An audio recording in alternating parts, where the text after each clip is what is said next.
Hello বন্ধুরা, তোমরা সবাই কেমন আছো? আশা করি তোমরা সবাই খুব ভালো আছো। আর আমিও আছি বেশ।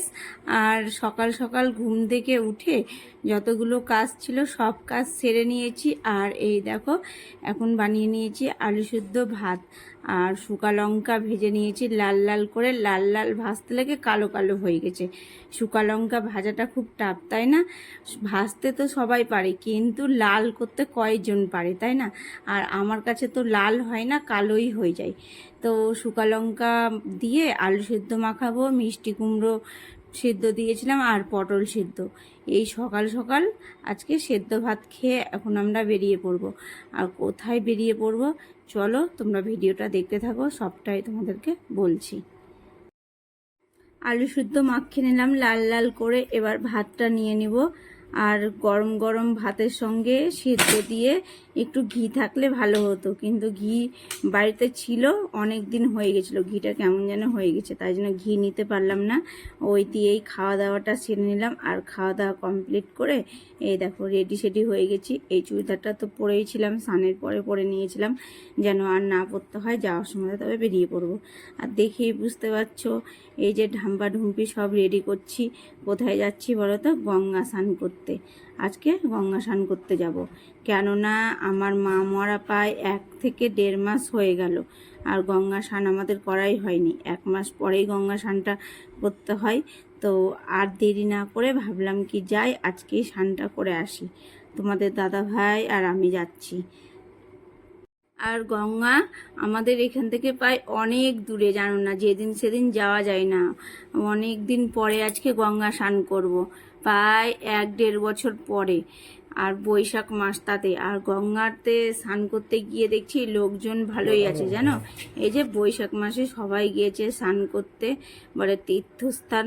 গঙ্গা স্নান মানে একটা তীর্থস্থান, তাই না?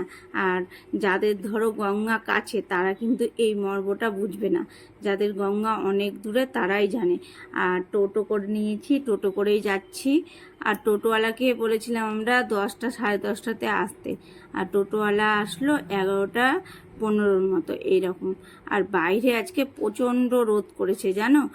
আর এই সময়টাতে তো ঘর থেকে বেরাই না, ঘরের ভিতরেই থাকি, তাই জন্য বুঝতে পারি না বাইরে এত রোদ। মানে ঘর থেকে দেখলে কি দেখলাম রোদ করেছে, কিন্তু বাইরে বেরিয়ে বুঝতে পারছি কেমন রোদ দূর। তাই আমাকে 4টা চোখ লাগাতেই হলো, দেখতেই পেলে চশমা না পড়লে তাকানো যাচ্ছিল না। আর যেন শ্যাম্পু নিয়ে আসতে ভুলে গেছিলাম, তো তোমাদের দাদা ভাইকে বললাম শ্যাম্পুটা নিয়ে নাও, তারপরে যাব ভেতরে। তো টোটো থেকে নেমে বেশ কিছুটা কিন্তু হাঁটতে হলো, হেঁটে চলে আসলাম। আর মন্দিরটা দেখতে পাচ্ছ, কত লোকজন, আর ফ্যান লাগিয়েছে। এই মন্দিরটা বিশাল বড়, ওই সাইডটা তোমাদের সঙ্গে শেয়ার করা হয়নি। আর এই দেখো গঙ্গা, এটা আমাদের। আর গঙ্গা মানেই তো অনেক জল, কিন্তু জল অনেকটাই কমে গেছে এই খরার জন্য মনে হয়। আর দেখেই বুঝতে পারছে অনেকটাই জল কম। আর জল বাড়ে কখন? ওই যে গঙ্গা পুজো আছে জ্যৈষ্ঠ মাস থেকে মনে হয় ভর্তি হয়ে যাবে গঙ্গা একবারে, অনেকটাই জল হয়, তাই না? আর এই দেখো এই বাচ্চাটা খেলছে, কি সুন্দর লাগছে না? ওকে একটু ক্যাপচার করে নিলাম, একটা ছাগলের সঙ্গেও খেলা করছে। আর জানো তো এই সাইডে প্রচুর আমের গাছ আছে, অনেকগুলো আমের গাছ। আর আসতে লেগে দেখলাম এবার কিন্তু গাছে অতটা আম নেই। অন্যবার যখন আসি, মানে আমের টাইমে হয়তো একবার মনে হয় এসেছিলাম, আর এত আম ঝুলছিল না গাছে, মনে হচ্ছিল হাত দিয়েই পারা যাবে। আর এবার কিন্তু গাছে খুব একটা আম দেখলাম না, মনে হয় এবার আম খুবই কম হয়েছে। পাকলেই বোঝা যাবে, আমের দামও বেশি হবে, তাই না? আর কাঁচা আম তো এখন পর্যন্ত চোখেই দেখলাম না আমরা আমাদের বাড়িতে, জানি না, এবার আমের সংখ্যা খুব কম। আর এই দেখো স্নান টান সেরে নিয়েছি, আমি গঙ্গা স্নান করা হয়ে গেল আমার। আর মন্দিরে এসে বসে আছি। আর এই কিউটি বাড়িটা শুধু আমার দিকে দেখছে আর হাসছে আর চলে যাচ্ছে। তো ওকে একটু টানলাম, তো ও আসলো না, লজ্জা পাচ্ছে আমাকে দেখে। আর তোমাদের দাদা ভাইকে দেখলেই তো ভয় পায় বাচ্চা কাচ্চা, জানি না কেন। তো যাই হোক, এই দেখো স্নান টান করে এখন আমরা বেরিয়ে পড়ছি। আর স্নান করে ওই ভিজা কাপড়গুলো এই দেওয়ালে মেলে দিয়েছিলাম, ভুলেই গেছিলাম জানো, বাড়ি যাওয়ার সময়তে বেরিয়েই যাচ্ছিলাম প্রায়, তারপরে মনে পড়লো, দিয়ে আবার তোমাদের দাদা ভাই গুছিয়ে গুছিয়ে দিল, আমি ব্যাগের ভিতর ভরে নিলাম। ভুলে গেলেই যেত, তাই না?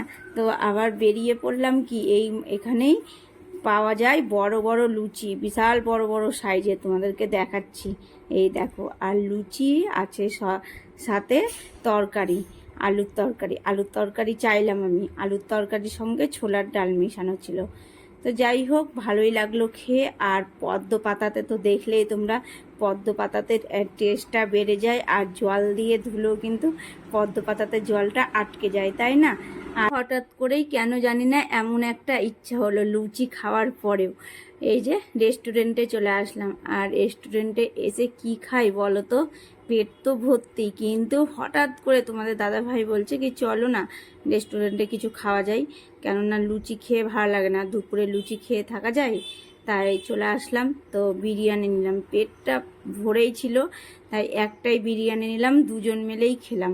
আর বিরিয়ানির সংখ্যাটা অনেকটাই, একবারে ফুল হাঁড়ি দিয়ে দিয়েছে, এক হাঁড়ি বিরিয়ানি। তার সাথে দিয়েছে স্যালাড বলতে পেঁয়াজ, আর নিয়েছিলাম স্প্রাইট, আর জল তো নিতেই হবে। আর এই দেখো, বিরিয়ানির মধ্যে মাটন বিরিয়ানি নিয়েছি, মাটন বিরিয়ানির মধ্যে আবার ডিমও ছিল। আর এই রেস্টুরেন্টের বিরিয়ানি একবার খেলে মনে হয় বারবারে যেতে ইচ্ছা করে, জানো না? তো আমি তো বিরিয়ানি আমার তো খুব প্রিয়, যখনই আসি এই রেস্টুরেন্টে বিরিয়ানি নিবই, তারপরে যা কিছু নেওয়াই হোক। কিন্তু আজকে সেইভাবে কিছুই নিইনি, শুধু বিরিয়ানিটাই নিয়েছি। আর তোমাদের দাদাভাই তো খেলো একবারে অল্প, ওর বলে খিদা পায়নি, কিন্তু ইচ্ছা করলো খুব, তাই চলে এসেছিলাম এই রেস্টুরেন্টে খাওয়া দাওয়াটা দুপুরে সেরে নিতে। আর লুচি খেয়ে যদি থাকতাম না, বাড়ি এসে মনটা কেমন করতো, তার থেকে বিরিয়ানি খেয়ে নিলাম।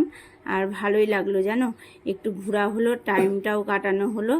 তো চলো, ভিডিওটা আজকের মতো এতটাই, কালকে আবার দেখা হবে নতুন কোনো ভিডিওই। আর তোমরা সব সময় ভালো থেকো।